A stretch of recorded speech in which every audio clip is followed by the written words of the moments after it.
Vous écoutez Profil sur Arte Radio. Jusqu'à mes 35 ans, j'ai eu une fausse idée de l'amour. C'est ce que j'ai raconté dans le premier épisode de ce podcast. Pour moi, l'amour d'un homme ou celui de la famille était violent, maltraitant, destructeur. Mais c'était de l'amour quand même, du moins c'est ce que je croyais. C'est ce qui m'était familier. Mais plus tard, j'ai parlé à d'autres femmes qui ont vécu des histoires comme la mienne. Et j'ai écrit un livre, Dire vrai, avec ma sœur Léonore Graser. Il raconte mon parcours et décortique ce mal qu'on m'a fait dans l'enfance, dans le milieu du cinéma, notamment avec le réalisateur Benoît Jacot, et plus tard avec le père de mes enfants. Et puis j'ai lu ce livre de la chercheuse en psychologie sociale Andrea Gruev-Vintila, Le contrôle coercitif. Ça m'a éclairé. Ce que j'avais vécu y était pensé, nommé. J'ai pensé que c'était urgent d'en parler. Alors j'ai décidé de réunir nos 3 voix. La mienne, je m'appelle Isilde Lebesco. Je suis réalisatrice, actrice, autrice et peintre aussi. Celle d'Andrea Gruev-Vintila, universitaire en psychologie sociale. Et celle de ma sœur Léonore Graser, sociologue qui m'accompagne depuis toujours et qui met parfois mes émotions en musique. Trop peu de gens connaissent cette notion qu'est le contrôle coercitif qui est désormais reconnu comme une infraction. Et c'est pour ça qu'on a voulu l'expliquer dans le premier épisode de ce podcast. Aujourd'hui, on va voir comment cette violence concernant disproportionnellement les femmes, singulièrement les mères et indissociablement nos enfants, et comment ils se répercutent face à la justice, aux forces de l'ordre, à la protection de l'enfance, soi-disant. Alors, on y va. Après l'épisode Benoît Jacot, je suis passée d'un rapport transactionnel à un autre rapport transactionnel en pensant reprendre le pouvoir sur ma vie, faire une famille, avoir des enfants. Alors, au début, je rencontre un homme super drôle, super gentil, et j'ai l'impression de waouh, souffler et vivre enfin ma vie. Quand est-ce que tu te rends compte que cette relation, elle est moins saine que ce que tu sens au départ ? Très tardivement.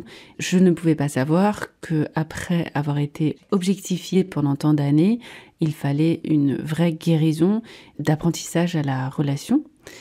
Parce qu'au début, j'ai cette sagesse qui me dit on construit une intimité brique après brique et tous les gens ont des défauts et des qualités, donc on fait avec les défauts. Donc je trouve ça dur parce que c'est une vie où je prends sur moi en permanence pour éviter les crises. Et ça s'est installé petit à petit, surtout après la venue des enfants. On peut parler aussi de l'isolement progressif. Alors j'étais déjà très isolée du fait de ma relation précédente avec Benoît Jacot. Et ces crises étaient tellement puissantes qu'en fait la seule chose c'était de partir. Par exemple, je suis déjà venue à minuit avec mon bébé chez ma sœur aînée. Quand je revenais, il me disait « Ah voilà, le chantage à la disparition ». J'essayais de comprendre, mais en quoi je fais un chantage à la disparition ? En tant que psychologue social, ce qui me touche, c'est ce que vous dites. À plusieurs reprises, j'ai pris sur moi, je prends sur moi. Alors, mon cadre d'analyse est celui, comme vous le savez, du contrôle coercitif, c'est-à-dire d'un comportement par lequel des agresseurs privent les victimes de leurs ressources et de leurs droits. Jennifer Freyd décrit le comportement de l'agresseur en 3 étapes. Nier ce qu'on a fait, attaquer la victime en retour et inverser les rôles. Et c'est un mécanisme qui est très utilisé par les agresseurs. Le contrôle coercitif est un moyen pour un agresseur d'obtenir que la victime se comporte d'une certaine manière. On appelle ça la soumission comportementale. Et c'est pas seulement, comme le pensent les gens, par une sorte de plaisir à dominer autrui, mais c'est pour une finalité qui est très pratique. Et cette finalité, cet objectif, c'est d'obtenir les ressources disponibles dans l'espace relationnel ou familial. Extrait de Dire vrai, Isilde Lebesco. C'était la première fois que j'habitais avec un homme. J'allais enfin avoir une vie amoureuse normale. être heureuse et épanouie, rire. En partant avec HN, j'avais eu l'impression d'agir en femme libre et indépendante. C'était le contraire, mais je ne le savais pas encore. Je voulais bien faire. Il me disait qu'il fallait décider d'une chose et toujours s'y tenir. Je tentais d'appliquer ce principe. Mais tout ce que je faisais n'était jamais assez bien pour HN. Il me disloquait. La situation se dégradait, mais je m'accrochais. J'avais l'impression d'avoir la vie dont je rêvais. J'aimais cet homme, et pourtant quand il était là, je me sentais de plus en plus fragile, comme atteinte du dedans. Mes forces s'amenuisaient, tant il me consumait. L'équilibre du pire s'installait, sans que j'en ai conscience, et encore moins que je ne puisse agir. Ce qui est important, c'est que vous vous obtempérez, c'est le mot que vous avez utilisé, parce que c'était le père de vos enfants. Il ne faut pas oublier que ces comportements peuvent s'installer parce que ils surfent naturellement sur les normes sociales relatives au comportement masculin qui sont possibles, qui sont alimentés, qui sont maintenus socialement et qui correspondent à un stéréotype de genre. Et la même chose pour les comportements féminins, c'est-à-dire que c'est comme si les deux dans le couple s'attendaient à ce que tels soient vos rôles. Moi, je suis ta petite sœur. Et depuis le départ, je ne l'ai jamais trouvé génial. Je l'ai toujours trouvé malsain, déplacé, et que je ne me sentais pas autorisée à te faire de remarques sur ton couple. J'en parlais avec mes autres frères et sœurs, on se disait « Oh là là, c'est comme si c'est comme ça dans leur couple » et on validait pas, mais on pouvait pas. J'avais pas de repères, tout simplement. Je me rendais pas compte. J'avais tellement été pendant 8 ans avec Benoît Jacot dans cette non-existence de soi, dans cette forme d'apnée quelque part. C'est qu'avec Benoît Jacot, tu ne vivais pas avec lui, tu n'étais pas en couple, et que là, tout d'un coup, tu avais une famille qui ressemblait à ce qu'on peut s'imaginer être une famille, en fait.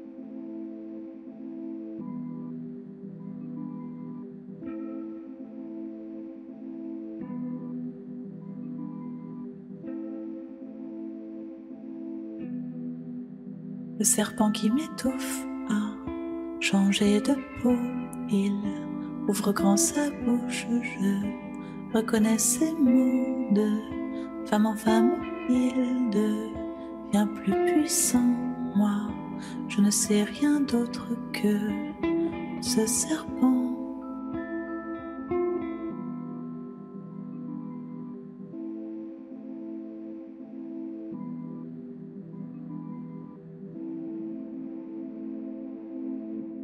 Est-ce que dans une relation conjugale dans laquelle il y a du contrôle coercitif, les enfants nés dans cette union subissent forcément le contrôle coercitif du parent contrôlant ? Disons que tout ce qui est fait aux parents fiables par le parent contrôlant coercitif nuit à l'enfant. Donc si l'enfant voit par exemple sa mère dans cette relation de contrôle coercitif avec son père, il le subit également. Les recherches menées par ma collègue britannique Emma Katz, publiées dans le livre Le contrôle coercitif dans la vie des femmes et des mères en 2022 et qui nous sert de base pour la législation contrôle coercitif sur laquelle nous travaillons en France, montrent que pour les enfants, c'est probablement comme avoir vu sa maman vivre dans une cellule de prison et avoir dû se développer comme si sa maman était dans une cellule de prison.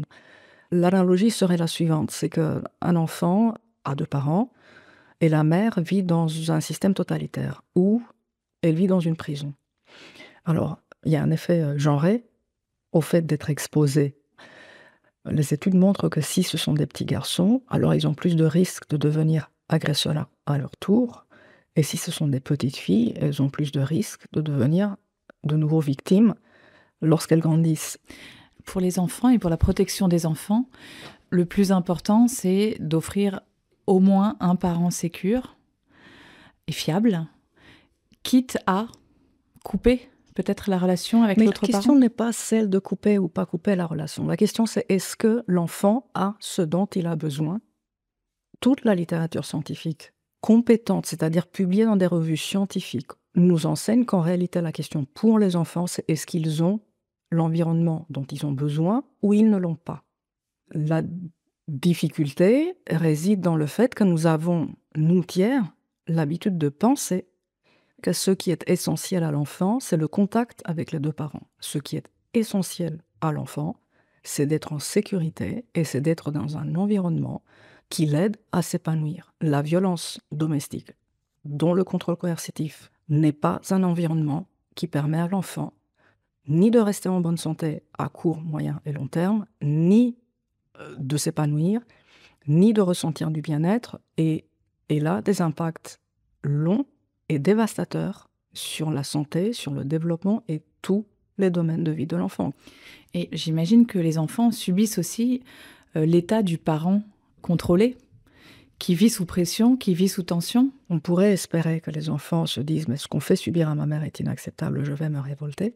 Mais c'est extrêmement difficile pour les enfants de comprendre que c'est anormal, parce qu'ils vivent dans un contexte où ce comportement-là est la norme. Le dilemme qu'ils ont, c'est comment agir pour ne mettre en danger ni moi-même, ni ma mère. Et même ni mon père qui est... Et même ni mon père qui est l'agresseur, exactement. Et quand la sécurité d'une des trois personnes, de la mère, ciblée, dans la grande majorité des cas, soit parce que la mère est menacée, soit parce que l'enfant est menacé, ou qu'il y a un risque de prison, par exemple, pour l'agresseur, que peut faire cet enfant? La question, pour la traduire plus finement, c'est imaginer ce qu'il y a dans le cœur de cet enfant, dans l'esprit de cet enfant, et comment cet enfant doit marcher sur les œufs comme quelqu'un qui vit dans un pays totalitaire et qui sait que chaque mouvement qu'il fait peut déclencher l'explosion d'une mine contre sa mère, contre lui-même ou contre son père. Ce n'est pas une vie pour un enfant.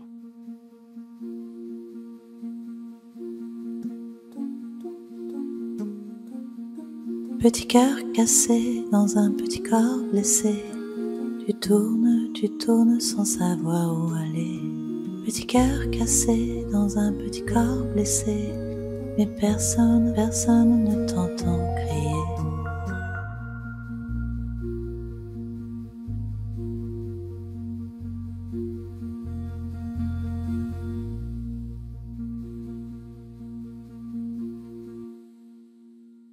Ce sont des enfants qui vont se développer avec cet impact, ce qui veut dire que leur cerveau, leur corps, leur organisme, physiologiquement, se développent différemment de ceux des enfants qui sont en sécurité. Et est-ce qu'il y a des clés, des choses que l'on peut faire pour minimiser cet impact ou cette tendance à la reproduction du schéma parental, en fait ? Contrairement au mythe selon lequel le besoin de l'enfant serait de maintenir le lien, le contact avec les deux parents dans une mesure égale, les recherches nous montrent qu'en fait, le méta-besoin absolu de l'enfant, c'est un besoin de sécurité. La Haute Autorité de la Santé l'a repris heureusement dans ses documents depuis 3-4 ans maintenant. Et ce qu'on sait aussi de la littérature scientifique, c'est que pour les enfants, ce qui est important, c'est d'avoir une figure adulte de référence qui soit stable, qui soit sécure, qui soit soutenante. C'est une des raisons pour lesquelles les mamans seules, si elles ne sont plus victimes de violences conjugales, sont des superbes mamans. Sont des mamans merveilleuses. Extrait de Dire vrai, d'Isilde Lebesco. Je cherche l'antonyme d'aimer. Abhorrer, abominer, avoir en aversion, avoir en horreur, détester, haïr, ça pourrait être quelque chose comme ça. Mais ce n'est pas assez. Ces prédateurs se sont construits dans la chasse, sans prendre le temps de se considérer eux-mêmes, de se regarder du dedans. Comment se fait-il qu'il n'existe pas un mot qui contienne ce que l'on croit être de l'amour, mais qui n'est en réalité qu'une forme d'exécration de soi? Plus on déchiffre le système de prédation, plus on voit comme il est complexe d'y mettre fin, de ne pas le perpétuer.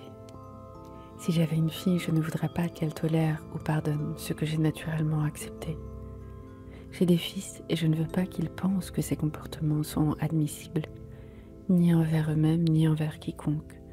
Je mets des mots pour nos enfants, qu'ils se sentent libres de toute emprise. Dans une société qui évolue, la rébellion est la suite logique de la reproduction.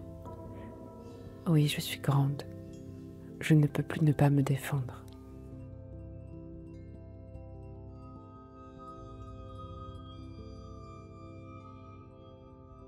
Est-ce que tu peux nous raconter justement la suite? C'est-à-dire quand tu commences à prendre conscience que c'est pas normal, que tu essaies de t'éloigner. Je suis allée faire un film à l'étranger avec mes enfants puisqu'ils ne pouvaient pas les garder. Et je suis restée. J'ai décidé de rester à l'étranger. Et tout d'un coup, il y avait un climat sécurisé et serein pour mes enfants. Et donc c'est évidemment ça qui m'a fait rester. Donc on a commencé une nouvelle vie vraiment super, bien qu'il soit venu par moments parce que notre séparation n'était pas officialisée. Lui, à Paris, il me disait comme folle que soit j'étais la mère excentrique et aventurière qui tout d'un coup reste à l'étranger avec mes 2 valises et mes enfants, soit j'étais la folle qui a volé les enfants. Vraiment, ça dépendait des interlocuteurs. Dans ce que vous dites, j'ai l'impression que les arguments varient selon le milieu, le public auquel ils s'adressent, mais dans tous les cas, ces arguments servent un objectif, c'est de vous invalider en tant que mère. Oui, tout à fait. J'ai été voir une médecin, je racontais toutes les injonctions qu'il y avait, et elle me dit, mais toi, qu'est-ce que tu veux? Tout d'un coup, il n'y avait plus de jugement, et c'était juste, toi, qu'est-ce que tu veux? Et ça, c'était absolument nouveau pour moi. Je ne savais même pas ce que je voulais, parce que toute ma vie, tout avait toujours été ce que Benoît voulait, ce que après le père de mes enfants voulait. Et moi, ce que je veux, j'en avais aucune perception. Quand on vous entend parler, Isil, c'est comme si ce départ à l'étranger pour le travail est assimilable à une fuite d'un système totalitaire qui vous poursuit, en fait. Et dans bien des cas de contrôle coercitif, l'évasion d'une femme et des enfants de ce contrôle coercitif conjugal s'apparente à une exfiltration de quelqu'un d'un pays totalitaire. C'est-à-dire que seul, on ne peut pas y arriver. Ils font un village pour exfiltrer ces personnes. Et dans ce que vous avez dit, ce qui est extrêmement puissant, c'est que vous partez à l'étranger pour offrir du répit à vos enfants, pour offrir de la stabilité, pour leur offrir une sécurité, une vie meilleure.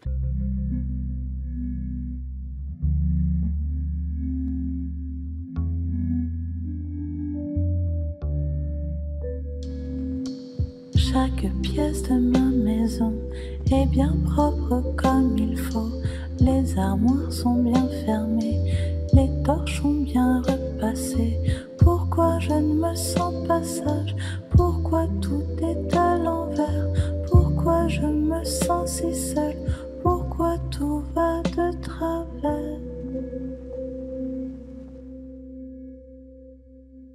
D'après les chiffres, une femme victime de violences conjugales va partir 8 fois de son domicile jusqu'à le quitter vraiment. Elle va partir jusqu'à ce qu'elle trouve des ressources suffisantes pour pouvoir s'évader de manière sûre pour elle et pour les enfants. Alors, est-ce qu'on peut revenir justement sur quand ces violences et ce fonctionnement que vous avez en famille, donc dans le privé, devient public finalement et que ça rencontre les institutions aussi? Il a pris les enfants et il ne me les a pas rendus. Il a fait exprès puisqu'il a laissé les enfants à sa mère et qu'il n'avait aucune intention de les garder. Donc, moi, je suis revenue en France pour les enfants.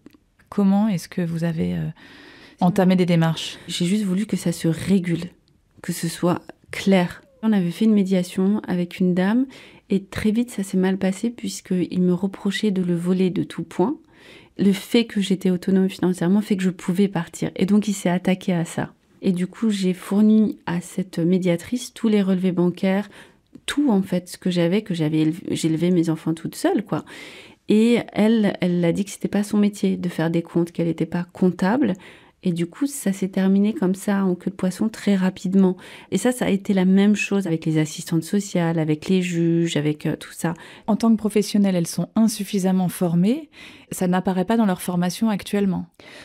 Les premiers travaux d'Evan Stark qui ont conduit à la conceptualisation du contrôle coercitif, menés dans les années 80-90 avec son épouse Anne Flitcraft, qui était médecin, sont partis de femmes qui venaient à l'hôpital où Anne Flitcraft travaillait pour des blessures physiques.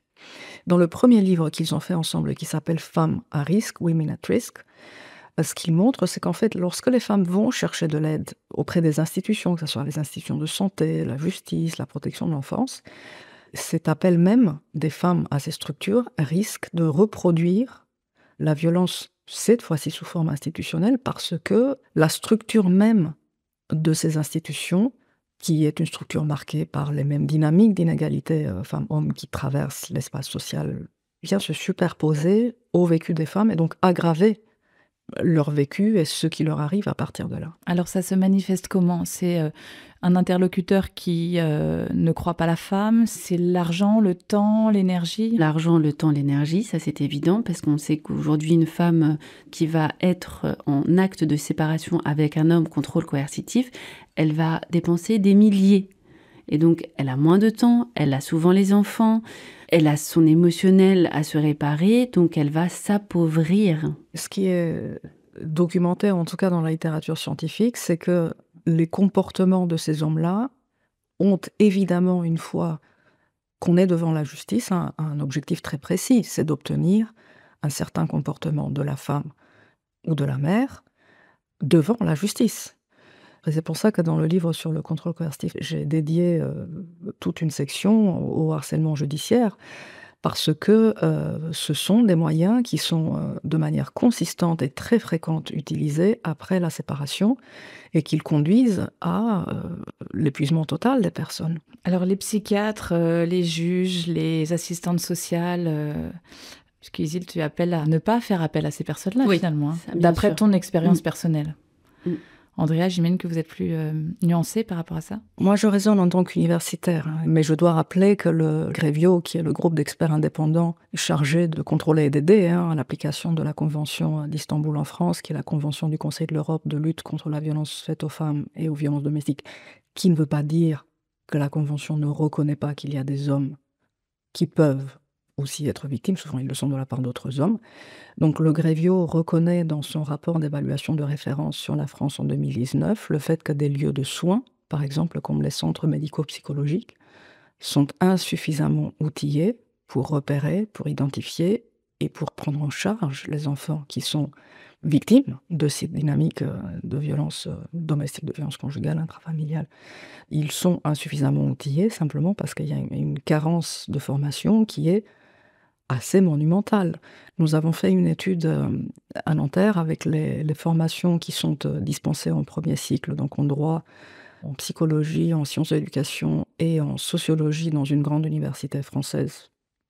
Et nous nous sommes aperçus qu'en réalité, la préconisation de la Convention d'Istanbul, active depuis 10 ans, n'est pas respectée. C'est-à-dire que cette grande université ne fournit pas à ses étudiants ces connaissances qui sont pourtant essentielles pour celles et ceux qui se destinent à être des professionnels dans ce domaine. Donc nous sommes sur un déficit auquel on doit répondre en tant qu'État, en tant que société, pour que nos services puissent répondre de manière adaptée et non pas de manière destructrice. Surtout qu'en fait, ils sont payés par nos impôts et qu'indépendamment du fait que les femmes payent des impôts, par exemple des milliards, pour les prisons où il n'y a que des hommes, pour souvent des violences faites aux femmes, on est perdante sur tous les points. Et toujours, ça nourrit ce système patriarcat d'écrasement de la femme. Clément Berger-Messinaro, donc le président du tribunal judiciaire de Sens, non seulement énonce le contrôle coercitif comme une atteinte aux droits humains fondamentaux des personnes victimes, mais lorsqu'il détecte dans des affaires où il y a des enfants du contrôle coercitif du père sur la mère, il retire l'autorité parentale au contrôlant coercitif. Ça arrive dans 1% des cas, il faut le dire. Ça arrive très peu et ça nous conduit à l'autre sujet qui est le besoin que vous avez souligné d'une législation en France aussi qui reconnaisse le contrôle coercitif comme une infraction. C'est une des raisons pour lesquelles les consultations en vue d'une loi juste et qui permettent la protection des victimes, qui permettent des meilleures poursuites des auteurs, qui permettent de penser des politiques publiques et des politiques pénales intégrées sur le long terme. Cette démarche-là a besoin d'une consultation avec des personnes victimes comme vous, qui peuvent expliquer la réalité, comment les institutions peuvent participer au maintien du contrôle coercitif post-séparation avec les impacts sur la mère et les enfants, mais aussi comment les institutions pourraient et devraient et vont, je suis convaincue, agir. On peut juste ajouter une chose, c'est qu'il y en a peu qui parlent, non pas parce qu'il y en a peu qui ont le courage de parler, mais parce qu'en fait, quand on traverse ça dans une vie, on en meurt. J'ai parcouru la terre et même un peu plus loin. Je cherchais quelqu'un sur qui poser ma tête. Un être qui serait mon miroir. Un être en qui me regardait. Si nous sommes sérieux vis-à-vis de ce fléau qu'est la violence faite aux femmes et la violence domestique, s'il y a une chose à faire, c'est écouter le vécu des victimes. Moi, je suis moins optimiste que toi. J'ai compris que la justice était des agresseurs, que c'est un bras armé, et on comprend que voilà, il n'y a pas d'espoir à avoir là-dessus. Et c'est une chose très importante parce que j'aurais su ça il y a 11 ans, j'aurais évidemment pas fait appel à la justice, et je pense pas que j'aurais été à ce point traumatisée. Le choc vient de la justice, parce que lui n'avait pas la capacité de me détruire comme ça. Et la porte de sortie, alors, on la trouve comment ? Elle est où ? La première chose, c'est déjà retrouver un sens pour soi, un sens du bien et du mal, et un nouveau curseur, une nouvelle boussole. C'est ça qui est difficile, c'est que les femmes qui sont dans cette situation, elles ont une mauvaise image d'elles-mêmes, et en fait, ça n'a rien à voir avec elles-mêmes. Et ça, c'est dur à comprendre ça, et c'est dur à envoyer ces informations à ces femmes-là qui vivent dans le fait d'être persuadées de n'être rien. Mais votre engagement pour cette cause est aussi quelque chose qui nous porte, quelque chose qui donne du sens à votre démarche. Et je dois dire aussi, d'un point de vue de la recherche, ça participe de la reconstruction de beaucoup de victimes, le fait de s'engager dans une démarche collective pour transformer le système qui est injuste. Et il faut leur rappeler que la violence est toujours la responsabilité de l'agresseur. Le contrôle coercitif s'appuie sur un choix répété d'action et multiple. Il y a aussi le fait de dire qu'il n'y a pas de gens mieux que d'autres, il n'y a pas de femme mieux qu'une autre, plus belle, plus intelligente. Chacun, en fait, est là à son droit de vivre et personne ne doit écraser qui que ce soit. Je pense que ce soit l'entourage ou les institutions, ça prendra des décennies. Mais par contre, que les femmes se valident, se changent et vont dans leur intuition. Si une femme se connecte à elle-même et à son intuition, elle est sauvée. Le 28 janvier, l'Assemblée nationale a adopté une proposition de loi qui crée une infraction spécifique et équipe les juges et leurs partenaires pour reconnaître le contrôle coercitif. L'objectif est de mieux protéger les victimes et de lutter contre l'impunité des agresseurs. J'ai parcouru la terre et plus loin encore, toutes les sphères des possibles. Tout ça pour me trouver moi-même. Je cherchais quelqu'un et je me suis trouvée.